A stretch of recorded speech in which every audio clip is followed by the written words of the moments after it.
Welcome in our YouTube channel science. No, आज का topic है केपलर्स लॉ।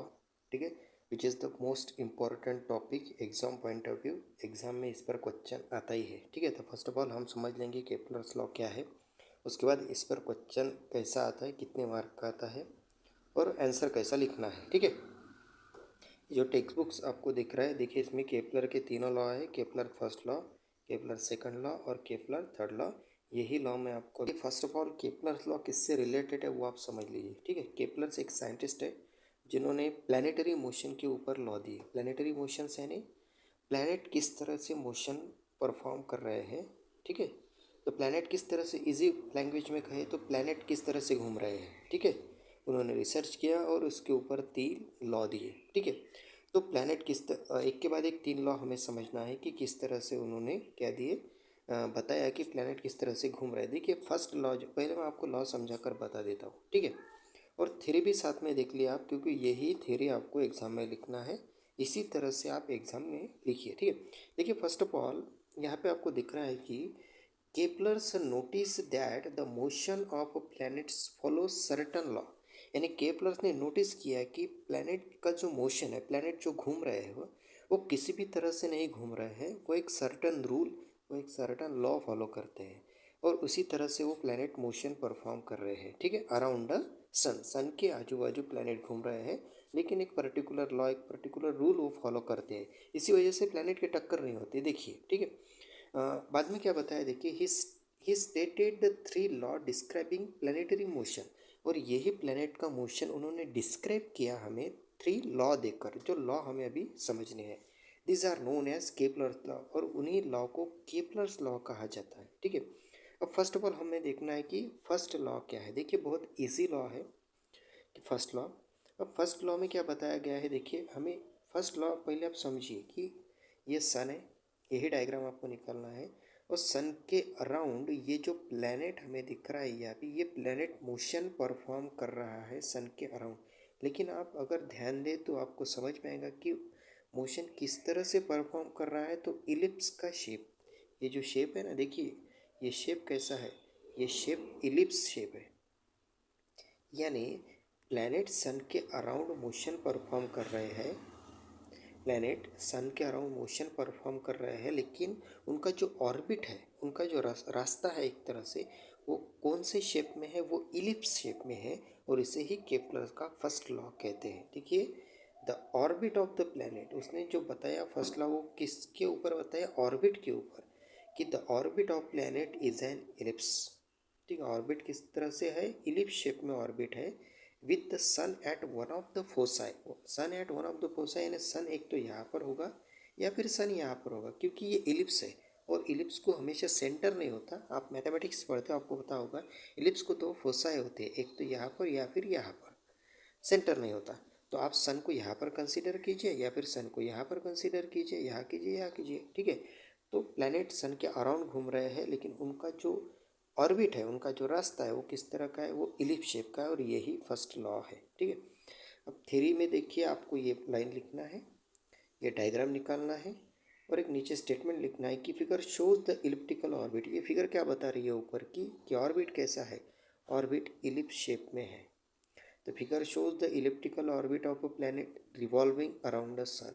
और ये प्लैनेट सन के अराउंड रिवॉल्व कर रहा है, घूम रहा है। The position of the sun is indicated by S. और यहाँ पे सन की जो पोजिशन है वो यस से इंडिकेट की गई है। देखिए यहाँ पर सन इंडिकेट किया गया है। ठीक है, तो this is the first law. Second law देखिए, देखते हैं डायग्राम के थ्रू, आप समझिए सेकंड लॉ भी क्या है। ठीक है, और इस डायग्राम और स्टेटमेंट के साथ में समझिए आप। देखिए क्या कहा है कि अब यहाँ पर जो हमने, देखिए प्लैनेट यहाँ पर है, कुछ देर के बाद प्लैनेट यहाँ पर आ गया, फिर कुछ देर के बाद प्लैनेट यहाँ पर आया, फिर यहाँ पर आया, फिर यहाँ पर आया, फिर इस तरह से ये प्लैनेट इलिप्स ऑर्बिट में सन के अराउंड घूम रहा है। ठीक है, इतना तो समझ में आ गया। अब देखिए आगे क्या है कि the line joining the planet and sun. तो ये प्लैनेट है और ये सन है, और ये जो लाइन है बीच में जो ज्वाइन कर रही है प्लैनेट और सन को, the line joining the planet and sun sweep equal area in equal interval of time. अब प्लैनेट देखिए यहाँ पर आया, यानी ये लाइन स्वीप हो गई, यहाँ पर आ गई। अब प्लैनेट यहाँ पर था तो लाइन ऐसी है, प्लैनेट यहाँ पर आ गया तो लाइन स्विप हो गई, लाइन किधर आ गई, इधर आ गई। प्लैनेट यहाँ पर था तो लाइन ऐसी है, प्लैनेट इधर आ गया तो लाइन स्विप हो गई। ठीक है, इसका बोलना है कि the line joining the planet and the sun sweep equal area in equal interval of time. इसका मीनिंग क्या हुआ कि प्लैनेट एक तरह से यहाँ पर है, फिर प्लैनेट यहाँ पर आ गया। ठीक है, तो ये जो लाइन यहाँ पर थी वो लाइन यहाँ पर आ गई, यानी ये लाइन स्वीप होकर क्या यहाँ पर आ गई।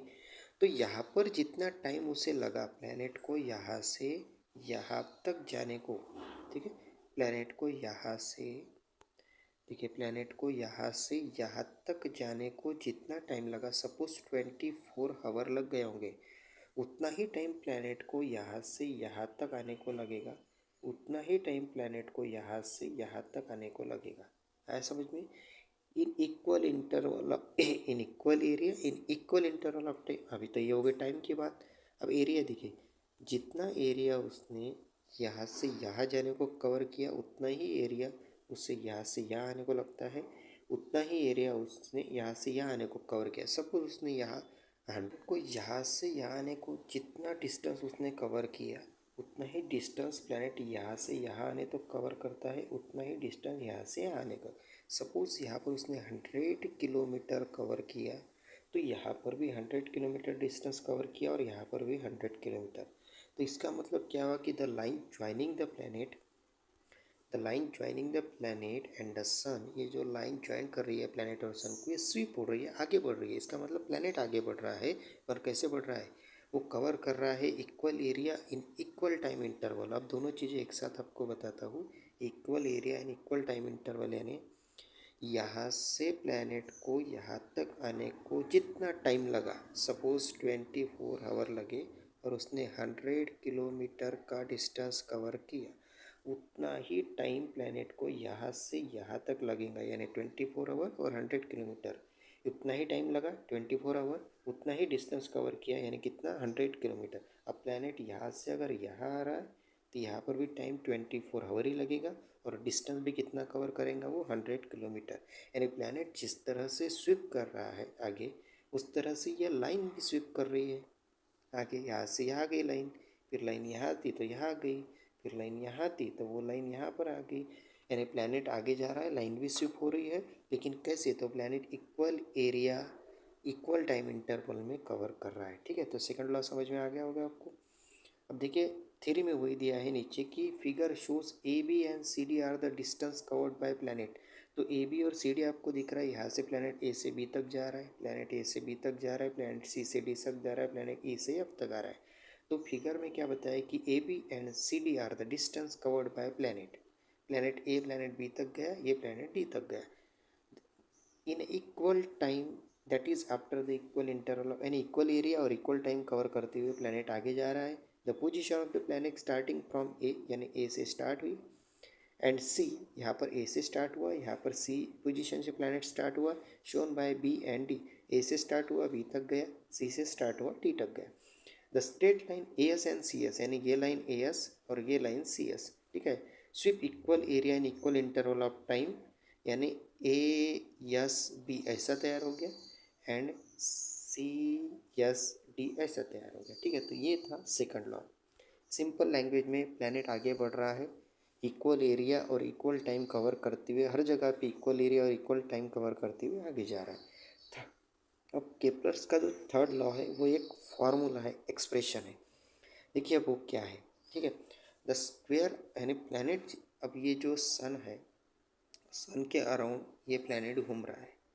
ठीक है, तो देखो the square of its period of revolution, square of its period of revolution का मीनिंग क्या हुआ कि प्लैनेट, ये सन है और ये प्लैनेट अगर घूम रहा है, the square of its period of revolution, यानी प्लैनेट जो घूम रहा है ना, उसे कहेंगे, अब उसे अगर वो घूम रहा है तो उसको कोई ना कोई टाइम वो कवर कर रहा है, उस टाइम को हम क्या कहते हैं? Period of revolution. यानी रिवॉल्यूशन करने को जितना टाइम लग रहा है उसे कहेंगे हम पीरियड ऑफ रिवॉल्यूशन। वो इंडिकेट किया जाता है कैपिटल टी से। यहाँ पर कहा है थर्ड लॉ में, देखिए the square of its period, यानी उसका square, the square of its period of revolution around the sun is directly proportional. तो ये डायरेक्टली प्रोपोर्शनल का symbol, is directly proportional to the cube, किसका? Cube, the mean distance of the planet from the sun, ये जो distance है planet और sun के बीच में का, इसका मीन यानी इसका एवरेज जो हम आर से इंडिकेट करते हैं, आर उसके क्यूब को डायरेक्टली प्रोपोर्शनल है। फिर से बताता हूँ, the square of its period of revolution, period of revolution यानी जो प्लैनेट घूम रहा है उसको उसको लगने वाला जो टाइम है उसे कहते हैं पीरियड ऑफ रिवॉल्यूशन, वो इंडिकेट करते हैं टी से, कैपिटल टी से, उसका स्क्वायर बोला है। The square of its period of revolution around the sun is directly proportional है किसे, टू द क्यूब, किसका cube, the mean distance of the planet from the sun, planet और sun के बीच में का जो डिस्टेंस है इसका मीन डिस्टेंस यानी आर इसके क्यूब को डायरेक्टली प्रोपोर्शनल है। ठीक है, तो वही यहाँ पर दिया है। ठीक है, T square is directly proportional to R cube, वहाँ पे डायरेक्टली प्रोपोर्शनल का सिंबल निकाला तो कांस्टेंट के यहाँ पर आ गया है। ठीक है, तो नीचे वही बताया गया है। ठीक है, कि thus if R is the average distance from the planet from the sun, यानी प्लैनेट और सन के बीच में का अगर एवरेज डिस्टेंस आर है और capital T is the period of revolution है, तो वही फार्मूला बन के आ रहा है कि पीरियड ऑफ रिवॉल्यूशन का स्क्वायर डायरेक्टली प्रोपोर्शनल है प्लैनेट और सन इनके बीच में का जो मीन डिस्टेंस है उसके क्यूब को। ठीक है, तो ये फार्मूला है और यही केपलर का थर्ड लॉ है।